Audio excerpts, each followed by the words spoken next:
America Venezuela रिश्ते। आज तक 1811-1935 वेनेजुएला ने 5 जुलाई 1811 को स्पेन से आज़ादी की घोषणा की।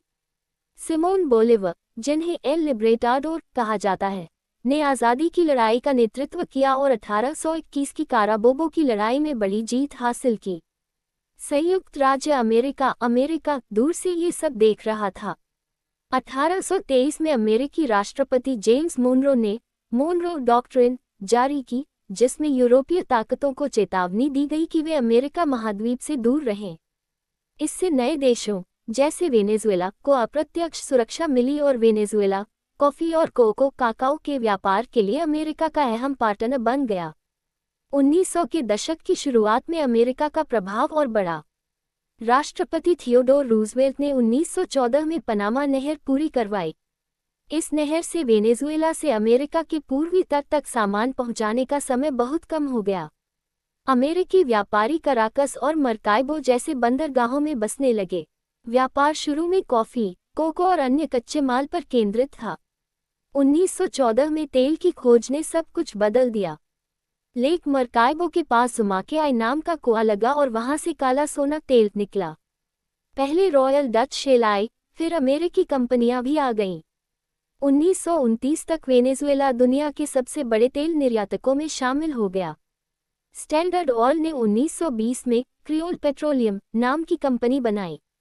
इसने बड़े रिफाइनरी, पाइपलाइन और आधुनिक मजदूर कॉलोनियां खड़ी की। तानाशाह हुआन विसेंटे गोमेज 1908 से 1935 तक सत्ता में रहा और उसने अमेरिकी तेल कंपनियों को बहुत सस्ती दरों पर लाखों एकड़ जमीन दी। बदले में उसे अमेरिकी कर्ज और हथियार मिले। 1920 के दशक के अंत तक वेनेजुएला की 90% आमदनी तेल से आने लगी थी। मजदूरों ने 1925 और 1936 में बेहतर वेतन और अधिकारों के लिए हड़तालें की, जिन पर अमेरिकी मजदूर आंदोलनों का असर था। सैन्य मिलिट्री रिश्ते शांति भरे रहे। अमेरिकी नौसेना के जहाज वेनेजुएला के बंदरगाहों पर दोस्ताना दौरों और अभ्यासों के लिए आते रहे। प्रथम विश्व युद्ध के समय वेनेजुएला ने मित्र देशों को तेल बेचा। किसी बड़े सैन्य टकराव के बिना ही दोनों देशों के बीच सहयोग चलता रहा। धर्म के स्तर पर भी रिश्ते बने। वेनेजुएला ज्यादातर कैथोलिक देश था, लेकिन 1890 के दशक से अमेरिकी प्रोटेस्टेंट मिशनरी वहां आने लगे। उन्होंने पहाड़ी इलाकों में क्लिनिक और स्कूल खोले, जहां अंग्रेजी और बाइबल की शिक्षा दी जाती थी।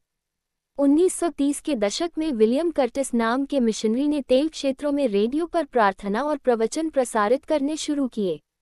कैथोलिक पादरियों से कभी कभी टकराव होता, लेकिन जरूरतमंदों की मदद सबको स्वीकार थी। शिक्षा के जरिए भी नज़दीकी बढ़ी। 1870 के दशक में पहले वेनेजुएलन छात्रों ने कॉर्नेल जैसे अमेरिकी विश्वविद्यालयों में पढ़ाई शुरू की। 1920 के दशक तक हर साल सैकड़ों छात्र इंजीनियरिंग और बिजनेस पढ़ने अमेरिका जाते थे। लौटकर वही लोग वेनेजुएला के तेल क्षेत्र और कंपनियों को चलाने लगे।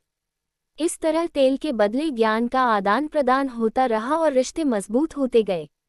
युद्ध के बाद का उछाल और लोकतंत्र। 1935-1998 1935 में हुआन विसेंटे गोमेज की मौत के बाद लोकतंत्र की तरफ धीरे धीरे बढ़त शुरू हुई। 1945 तक महिलाओं को भी वोट का अधिकार मिल गया। अमेरिका ने इस राजनीतिक स्थिरता का स्वागत किया। द्वितीय विश्व युद्ध के दौरान वेनेजुएला ने अमेरिका और उसके सहयोगियों को लगभग 200 मिलियन बैरल तेल दिया और जर्मन पनडुब्बियों से निपटने के लिए तट की सुरक्षा मजबूत की। 1958 में रोमुलो बेटनकोर्ट लोकतांत्रिक रूप से चुने गए राष्ट्रपति बने। वे तानाशाहों के विरोधी थे। अमेरिकी राष्ट्रपति जॉन एफ कैनेडी ने उन्हें एलायंस फॉर प्रोग्रेस कार्यक्रम में जोड़ा, जिसका उद्देश्य लैटिन अमेरिका में गरीबी कम करना और कम्युनिज्म को रोकना था। अमेरिका ने वेनेजुएला को करोड़ों डॉलर की मदद दी। तेल का कारोबार तेजी से बढ़ा। 1943 और 1948 के तेल कानूनों ने विदेशी कंपनियों के साथ 50-50 मुनाफा बांटने का नियम बनाया, जो बाद में ओपेक का मॉडल बना। 1960 में बगदाद में ओपेक बनी और वेनेजुएला उसकी संस्थापक सदस्य रहा। एक्सॉन, गल्फ ऑयल जैसी अमेरिकी कंपनियां कम मुनाफे पर भी बढ़िया कमाई करती रहीं। 1973 के तेल संकट में ओपेक ने दाम कई गुना बढ़ाए। अमेरिका में पेट्रोल पंपों पर लंबी लाइनें लगने लगीं।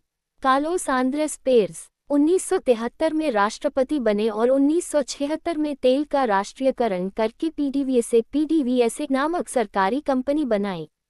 विदेशी कंपनियों को मुआवजा दिया गया, इसलिए रिश्ता टूटने की बजाय एडजस्ट होता रहा। 1980 के दशक में हालात बदले। तेल की कीमतें गिरने और भारी कर्ज के कारण वेनेजुएला आर्थिक संकट में फंस गया। महंगाई बढ़ गई, रोजगार घटने लगा। 1989 में पेस दोबारा राष्ट्रपति बने और अंतर्राष्ट्रीय मुद्रा कोष IMF की शर्तों पर सब्सिडी काटनी पड़ी। पेट्रोल और बसों के किराए अचानक बढ़ गए, जिससे काराकासो नामक दंगे भड़क उठे और सैकड़ों लोग मारे गए। अमेरिका ने करीब $450 मिलियन की आर्थिक मदद दी, लेकिन आम लोगों में ये धारणा मजबूत होती गई कि वॉशिंगटन की नीतियां ही गरीबी और असमानता का कारण हैं। सड़कों पर यहाँ की इंपीरियलिज्म के खिलाफ नारे लगने लगे। इसी दौर में 1992 में एक युवा पैराट्रूपर अधिकारी ह्यूगो चावेस ने राष्ट्रपति पेस के खिलाफ तख्तापलट की कोशिश की। कूफलॉक हो गया, पर चावेस ने टीवी पर आकर "पोआहोरा, फिलहाल के लिए" कहते हुए हार स्वीकार की और यही छोटी सी स्पीच उन्हें गरीबों का हीरो बना गई। जेल से 1994 में रिहा होने के बाद उन्होंने फिफ्थ रिपब्लिक मूवमेंट बनाया और 1998 के चुनाव में 56% वोट लेकर सत्ता में आ गए। चावेस का दौर, क्रांति और टकराव 1999-2013। चावेस ने 1999 में नया संविधान बनवाया और अपनी परियोजना को बोलिवारियन रिवॉल्यूशन नाम दिया। तेल की कीमतें बढ़ रही थीं, इसलिए उन्हें गरीबों के लिए मुफ्त क्लिनिक, भोजन योजनाएं और सब्सिडी वाले घर बनाने के लिए भरपूर पैसा मिला। शुरू में अमेरिका ने उन्हें बधाई दी और तेल का व्यापार सामान्य रूप से चलता रहा। जल्द ही विदेश नीति बदल गई। चावेस ने इराक के सद्दाम हुसैन और क्यूबा के फिदेल कास्त्रो से गहरे रिश्ते बनाए। पीडीवीएसए में हड़तालें शुरू हो गईं और 2002 में हालात बहुत बिगड़ गए। अप्रैल 2002 में वेनेजुएला की कुछ व्यावसायिक लॉबी और सेना के कुछ धड़े मिलकर चावेस को तख्तापलट में हटाने में सफल हो गए। वे 47 घंटे के लिए सत्ता से बाहर रहे और पेद्रो कार्मोना नाम के नेता ने खुद को राष्ट्रपति घोषित कर दिया। लेकिन चावेस के समर्थक सैनिकों और जनता ने विरोध किया और चावेस फिर से राष्ट्रपति भवन लौट आए। अमेरिकी दूतावास के कुछ अधिकारियों ने तख्तापलट समर्थकों से मुलाकात की थी, जिस वजह से अमेरिका पर कूप सपोर्ट का आरोप लगा, हालांकि वॉशिंगटन ने इसे नकारा। 2003 में पीडीवीएसए के बड़े अधिकारियों और कर्मचारियों को चावेस ने निकाल दिया क्योंकि उन्होंने हड़ताल की थी। तेल उत्पादन आधा रह गया और अमेरिकी बाजार में भी असर दिखा। चावेस ने खुद को अमेरिकी नीतियों के खिलाफ बोलीवर की परंपरा में खड़ा नेता बताना शुरू किया। 2006 में संयुक्त राष्ट्र में चावेस ने अमेरिकी राष्ट्रपति जॉर्ज बुश को शैतान कहा और कहा कि कल तक यहाँ शैतान खड़ा था, अभी भी यहाँ गंध है। ये भाषण दुनिया भर में सुर्खियों में रहा। तेल की ऊंची कीमतों ने उन्हें लैटिन अमेरिका और मध्य पूर्व में अमेरिका विरोधी गठबंधनों को मजबूत करने के लिए पैसा दिया। व्यापार और निवेश में बड़ी गिरावट आई। 2007 में चावेस ने कई बड़े तेल प्रोजेक्टों का अधिग्रहण एक्सप्रोप्रिएशन कर लिया। एक्सॉन मोबिल और कॉनिकोफिलिप्स जैसी अमेरिकी कंपनियों ने मुकदमे किए। एक्सॉन को लगभग $1.6 बिलियन का मुआवजा अंतर्राष्ट्रीय अदालतों से मिला। लेकिन माहौल ऐसा बन गया कि विदेशी कंपनियां वेनेजुएला से निकलने लगीं। सैन्य स्तर पर चावेस ने रूसी हथियारों पर ज्यादा भरोसा करना शुरू किया। रूस से मिग और सुखोई लड़ाकू विमान, हेलीकॉप्टर और राइफलें खरीदी गईं। 2006 में अमेरिका ने वेनेजुएला पर हथियारों की बिक्री पर रोक लगा दी। वेनेजुएला पर कोलंबिया के फाक गुरिल्लाओं को मदद देने के भी आरोप लगे, जिससे अमेरिका और नाराज हुआ। धर्म के क्षेत्र में भी राजनीति घुल गई। चावेस अक्सर भाषणों में यीशु और बाइबल का जिक्र करते हुए खुद को क्रिश्चियन सोशलिस्ट कहते थे। अमेरिकी प्रेरित पेंटेकोस्टल और अन्य इवेंजेलिकल चर्चों की संख्या बहुत बढ़ी और तेल की समृद्धि के दौर में समृद्धि सुसमाचार प्रॉस्पेरिटी गॉस्पेल वाले संदेश लोकप्रिय हुए। कैथोलिक बिशपों ने चावेस की तानाशाही प्रवृत्तियों और भ्रष्टाचार की आलोचना की। शिक्षा में मिशन रोबिन्सन, मिशन रिबास और मिशन सुइक्रे जैसे कार्यक्रमों से करोड़ों लोगों को पढ़ना लिखना सिखाने और माध्यमिक उच्च शिक्षा का मौका देने की घोषणा हुई। क्यूबा से शिक्षक आए, लेकिन दूसरी ओर स्वतंत्र विश्वविद्यालयों और प्रोफेसरों पर राजनीतिक दबाव बढ़ा। कई विद्वान और छात्र अमेरिका और यूरोप की ओर पलायन करने लगे। पहले जो शैक्षिकी पुल दोनों देशों के बीच मजबूत था, वह कमजोर होने लगा। चावेस 2006 और 2012 में फिर से चुनाव जीते, हालांकि विपक्ष ने धांधली के आरोप लगाए। कैंसर से लंबी बीमारी के बाद 5 मार्च 2013 को उनकी मौत हो गई। उन्होंने अपने उत्तराधिकारी के रूप में निकोलस मादुरो को चुना था, जो पहले बस कंडक्टर रहे थे और बाद में विदेश मंत्री बने। अमेरिका ने औपचारिक रूप से संवेदना व्यक्त की, लेकिन संबंध तनावपूर्ण ही रहे। मादुरो का दौर और गहराता संकट 2013-2025 चावेस की मौत के बाद निकोलस मादुरो ने 2013 में राष्ट्रपति पद संभाला। उसी समय वैश्विक तेल की कीमतें तेजी से गिरने लगी, $100 प्रति बैरल से घटकर लगभग $30 तक आ गईं। वेनेजुएला की अर्थव्यवस्था, जो लगभग पूरी तरह तेल पर निर्भर थी, हिल गई। भ्रष्टाचार और गलत प्रबंधन के कारण PDVSA से सैकड़ों अरब डॉलर गायब होने के आरोप लगे। 2015 में विपक्ष ने नेशनल असेंबली संसद के चुनावों में बहुमत हासिल कर लिया। मादुरो सरकार ने अदालतों और नई संवैधानिक सभा कॉन्स्टिट्यूएंट असेंबली के जरिए संसद की शक्तियां छीनी। 2017 के विरोध प्रदर्शनों में सुरक्षा बलों ने सैकड़ों लोगों को मार दिया और हजारों को जेल में डाला। अमेरिकी सरकार ने मादुरो और उनके नजदीकी अधिकारियों पर मानवाधिकार उल्लंघन के आरोप लगाकर पर्सनल और आर्थिक प्रतिबंध लगाए। 2018 में महंगाई इस हद तक पहुंच गई कि उसे हाइपरइन्फ्लेशन कहा जाने लगा। कीमतें लाखों प्रतिशत तक बढ़ गईं। आम लोग खाने के लिए कूड़ेदानों में तलाश करने लगे। 2018 के राष्ट्रपति चुनाव में विपक्ष के बड़े हिस्से ने चुनाव का बहिष्कार किया और मादुरो आधिकारिक तौर पर लगभग 68% वोटों से फिर जीत गए। अमेरिका और कई यूरोपीय देशों ने इस चुनाव को न मानते हुए इसे धांधली भरा कहा। 2019 की शुरुआत में नेशनल असेंबली के अध्यक्ष हुआन गुआइडो ने संविधान की एक धारा के आधार पर खुद को अंतरिम राष्ट्रपति घोषित किया। अमेरिका, कनाडा, कई यूरोपीय और लैटिन अमेरिकी देशों ने उन्हें वैध नेता के रूप में मान्यता दी। डोनाल्ड ट्रंप प्रशासन ने गुआइडो का खुलकर समर्थन किया और मादुरो सरकार पर मैक्सिमम प्रेशर नीति लागू की। तेल निर्यात पर कड़े प्रतिबंध, संपत्तियों की जब्ती और मादुरो के करीबी लोगों पर ड्रग तस्करी और भ्रष्टाचार के केस। मादुरो पर 2018 में ड्रोन से हमला हुआ, जिसे उन्होंने अमेरिकी और कोलंबियाई साजिश बताया। रूस से वैगनर जैसे निजी सुरक्षा ठेकेदार मर्सिनरी और क्यूबाई खुफिया अधिकारी इंटेलिजेंस उनके सुरक्षा घेरे का हिस्सा बने। ईरान ने 2020 के बाद कई बार वेनेजुएला के लिए तेल से भरे जहाज भेजे, जो अमेरिकी प्रतिबंधों को चुनौती थे। व्यवसाय की हालत बदतर होती गई। PDVSA की उत्पादन क्षमता लगातार गिरती रही, फैक्ट्रियां और रिफाइनरी जर्जर हो गईं। 2022 में जो बाइडेन प्रशासन ने ऊर्जा संकट और यूक्रेन युद्ध की वजह से कुछ प्रतिबंध नरम किए और शेवरॉन जैसी कंपनियों को सीमित तेल उत्पादन और निर्यात की अनुमति दी। फिर भी वेनेजुएला की कुल अर्थव्यवस्था अपनी पुरानी स्थिति से लगभग 70-75% सिकुड़ चुकी थी। सैन्य मोर्चे पर अमेरिका सीधे टकराव से बचता रहा, लेकिन कोलंबिया और कैरिबियन में अपनी सैन्य मौजूदगी बढ़ा दी। वेनेजुएला के लड़ाकू विमान और अमेरिकी निगरानी विमान कई बार एक दूसरे के करीब आए। लाखों वेनेजुएलन शरणार्थी और प्रवासी मध्य और उत्तर अमेरिका के देशों तक पहुंचे, जिनमें बड़ी संख्या अमेरिका मैक्सिको सीमा पर भी दिखी। धार्मिक क्षेत्र में मादुरो सरकार ने उन चर्चों और धार्मिक नेताओं पर दबाव बढ़ाया जो राजनीतिक विरोध प्रदर्शनों का समर्थन करते थे। कई पास्टर और पादरी जेल में बंद किए गए या देश छोड़ने पर मजबूर हुए। दूसरी ओर, अमेरिकी और अंतर्राष्ट्रीय ईसाई संस्थाएं गुप्त रूप से या मानवीय सहायता कार्यक्रमों के नाम पर भोजन, दवाइयां और बाइबल वेनेजुएला में पहुंचाती रहीं। शिक्षा लगभग टूट सी गई। स्कूलों में किताबें और शिक्षक कम हो गए। वेतन इतना कम था कि कई शिक्षक काम छोड़कर दूसरे देशों चले गए। विश्वविद्यालयों में रिसर्च और पढ़ाई ठप होने लगी। अनुमान है कि 2025 तक 70-75 लाख वेनेजुएलन देश छोड़ चुके थे, जिनमें बहुत बड़ी संख्या छात्र और पेशेवरों की थी। कई युवा उच्च शिक्षा के लिए अमेरिका, स्पेन, कोलंबिया, चिली और अर्जेंटीना जैसे देशों में पहुंचे। आज का दौर, प्रतिबंध, प्रॉक्सी और मादुरो की गिरफ्तारी 2025-2026 तेल आज भी अमेरिका वेनेजुएला रिश्ते की केंद्रीय कड़ी बना हुआ है। भले ही राजनीति में कितना ही तनाव क्यों न हो।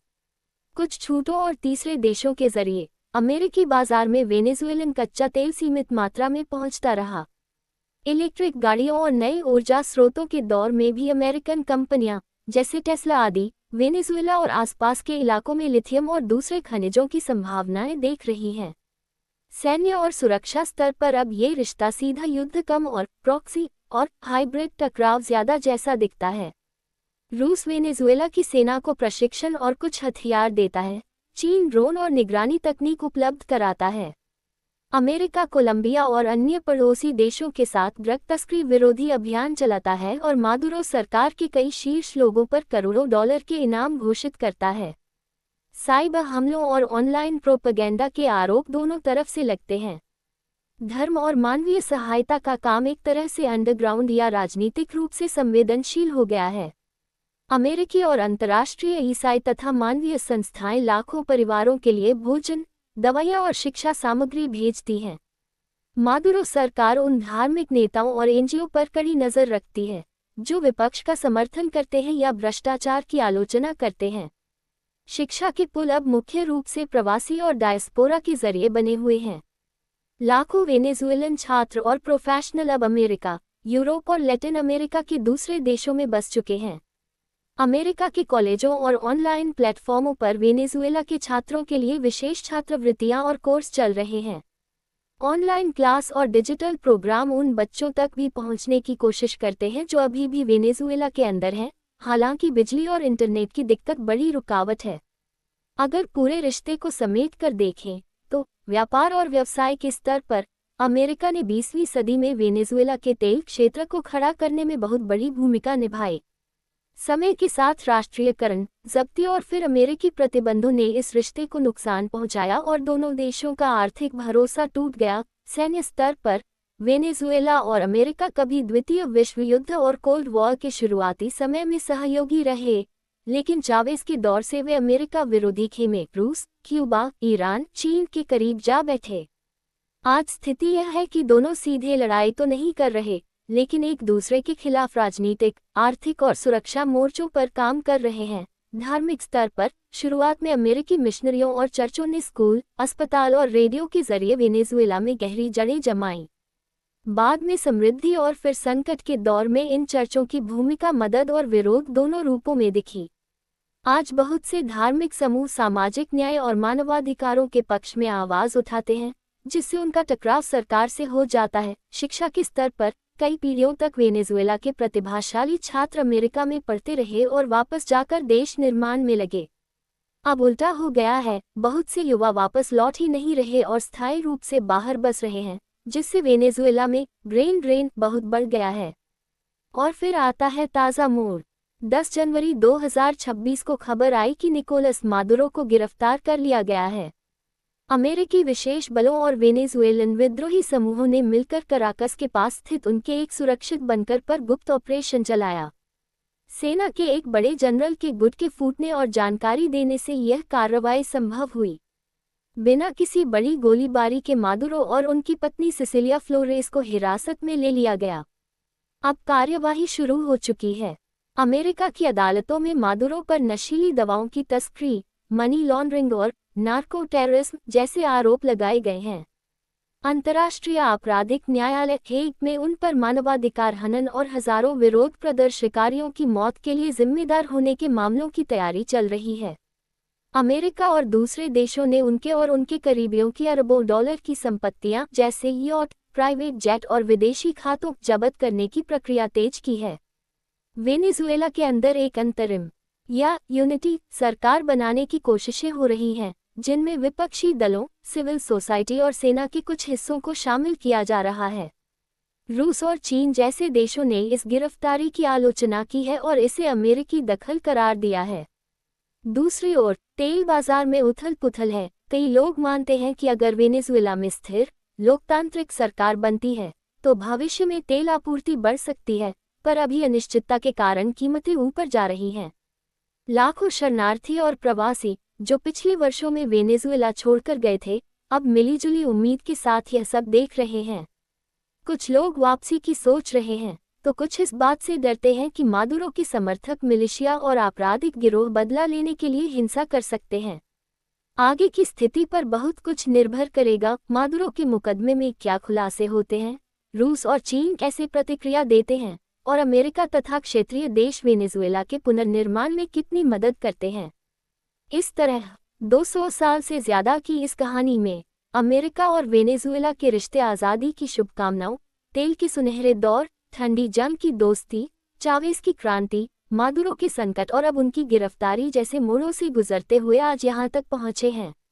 आगे क्या होगा, यह इतिहास के अगले अध्याय में लिखा जाएगा, लेकिन इतना साफ है कि तेल, शक्ति, विचारधारा और जनता के सपनों ने हमेशा इस रिश्ते की दिशा तय की है।